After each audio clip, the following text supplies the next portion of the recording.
December 1969. A letter arrives at the San Francisco Chronicle. The envelope is neat, the handwriting controlled.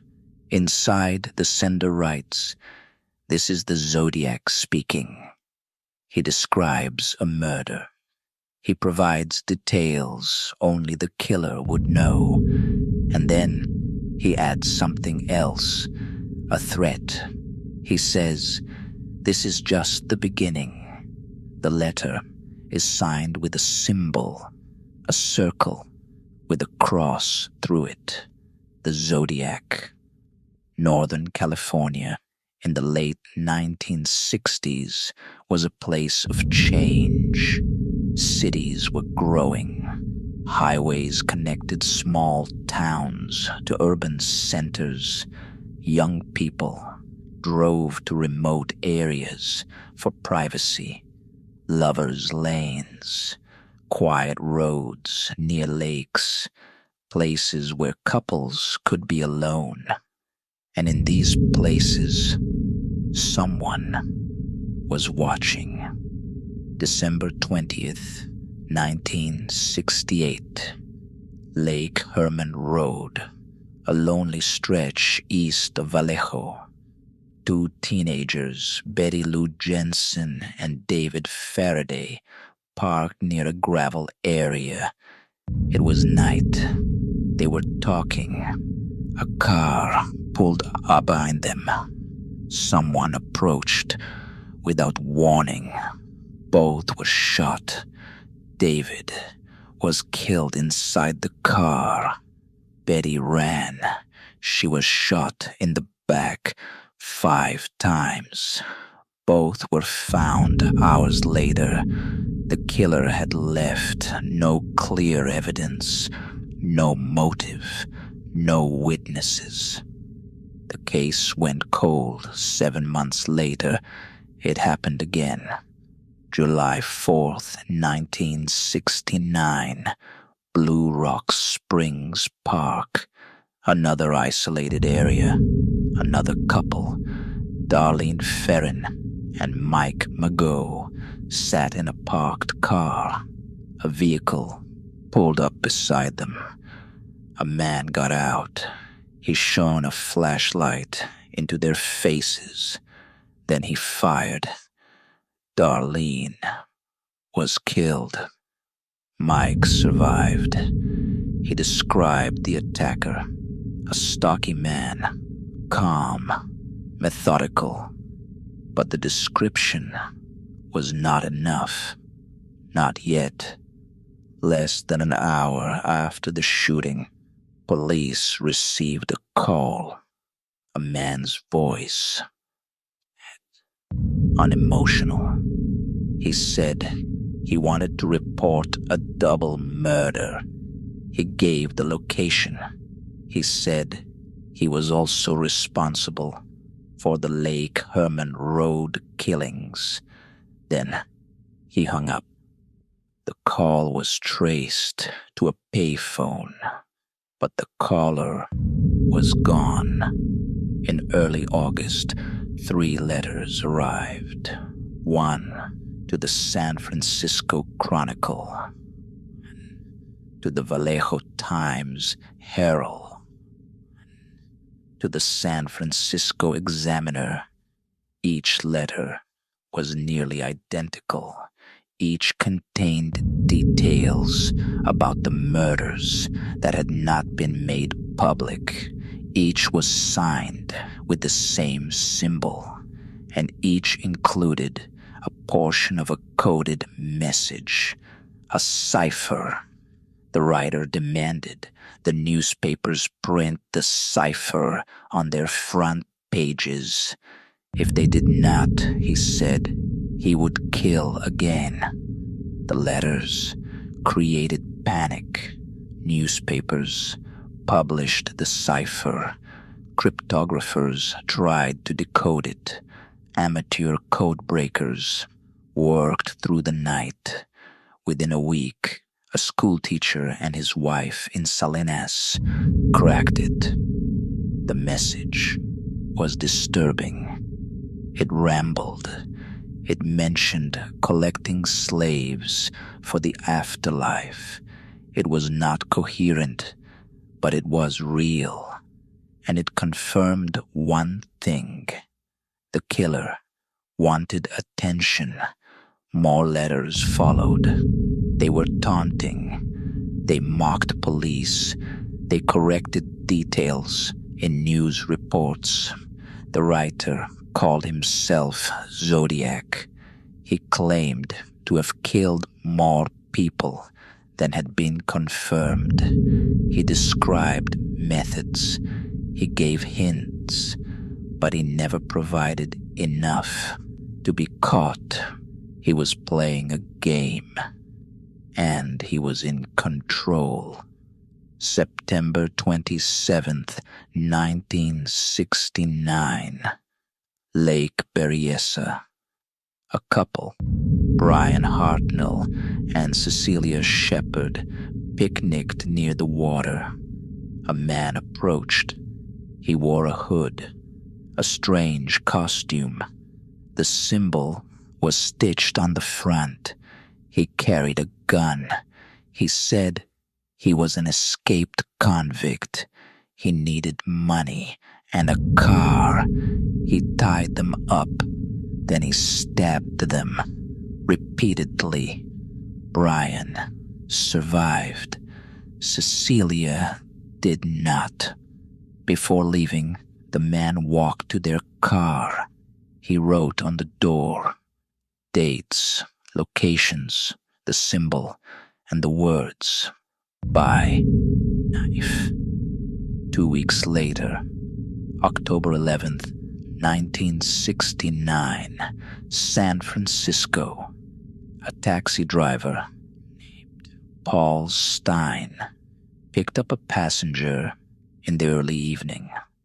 The passenger asked to be driven to a residential neighborhood.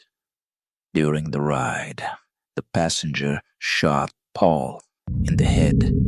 He took the driver's wallet, a piece of his shirt, then he wiped down the cab and left. Witnesses saw a man walking away, calmly, not running, just walking. Police arrived quickly. They set up a perimeter. They stopped a man matching the description, but there was confusion. In the radio dispatch, the suspect was described as black. The man they stopped was white. They let him go. He was never identified. Days later, another letter. The Zodiac claimed responsibility for Paul Stein's murder. As proof, he included a piece of the victim's shirt. He mocked the police for failing to catch him. He described watching officers search the area. He said he could have been caught, but he was not. The letter ended with another threat. He said children on a school bus might be next. The case became national news. The Zodiac was no longer just a regional story. He was a symbol of fear, of failure, of a killer who seemed untouchable. Police worked around the clock. They interviewed hundreds of people. They analyzed handwriting. They traced calls, but every lead went nowhere. The Zodiac was careful. He left little evidence, and what he did leave led in circles. Between 1969 and 1974, more letters arrived. Some contained new ciphers. Some were long, rambling. Others were short, direct. He continued to claim victims. He said he had killed dozens, but most could not be confirmed. Investigators linked him definitively to 5 murders. 2 survived. But the Zodiac kept counting. He kept writing. And then, in 1974, the letters stopped. No explanation. No final message. Just silence. Police theorized. Maybe he had died. Maybe he was in prison for another crime. Maybe he simply stopped. The case remained open. Tips came in for years, decades, but nothing solid, nothing that led to an arrest. One name appeared more than others: Arthur Legg Allen, a man from Vallejo. He had been investigated multiple times. He owned boots that matched prints at Lake Berryessa. He had access to the same type of ammunition used in the shootings. Witnesses said he resembled composite sketches. Friends reported strange behavior, but there was no physical evidence. His fingerprints did not match. His handwriting did not match. DNA testing, conducted years later, also did not match. He was never charged. He died in 1992, still a suspect, but never confirmed. Over the years, other suspects emerged.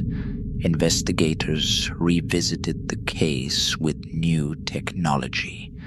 DNA, digital analysis of handwriting, advances in forensic science.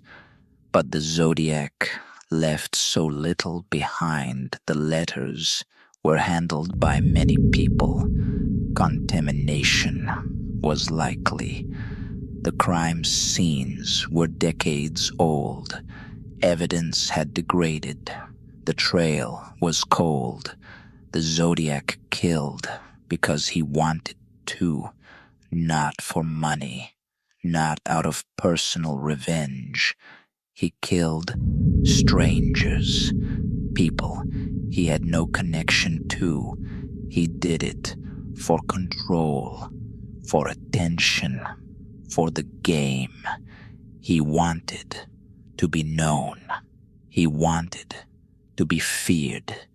And he was. He terrorized an entire region. He made people afraid to go out at night, afraid to park on quiet roads. He changed how people felt in their own communities. But what made the Zodiac different was not just the violence. It was the communication. He wrote letters. He sent ciphers. He engaged with the public, with the media, with law enforcement. He made the investigation part of the performance. He turned murder into a puzzle. And because of that, he has never been forgotten. The case remains unsolved. More than 50 years have passed. The Zodiac is almost certainly dead. Whether from age, illness, or other causes, the person who wrote those letters is gone. But the mystery is not. Investigators still receive tips. Amateur sleuths still work on the ciphers. New suspects are still proposed. The case lives on. In 2020, a team of code breakers solved one of the remaining ciphers. It had gone unsolved for 51 years. The message was disappointing. It said nothing useful. No name, no location, just more rambling, more taunting. It confirmed what many already believed. The Zodiac was not trying to be caught, he was trying to be remembered. The families of the victims still wait for answers, for closure, for justice that may never come. The survivors carry the memory of a night that changed their lives, of a man who walked away and was never found. The Zodiac represents something uncomfortable, the possibility that some people are simply not caught, that preparation, patience, and luck can allow someone to disappear, that evil does not always end with a trial or a sentence. Sometimes it just ends with silence, with questions, with a story that has no last chapter. Northern California has changed. The lovers' lanes are lit now. The roads are busier. The world is different. But the fear remains in the back of the mind, in the knowledge that somewhere, once, a man killed and was never stopped, that letters arrived and were never traced, that a symbol became more famous than the person who drew it. The Zodiac is gone, but the story is not.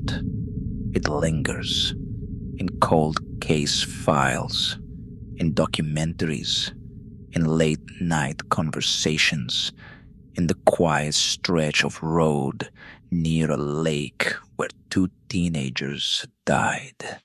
The story does not end. It just stops, and the silence, 50 years later, is still loud.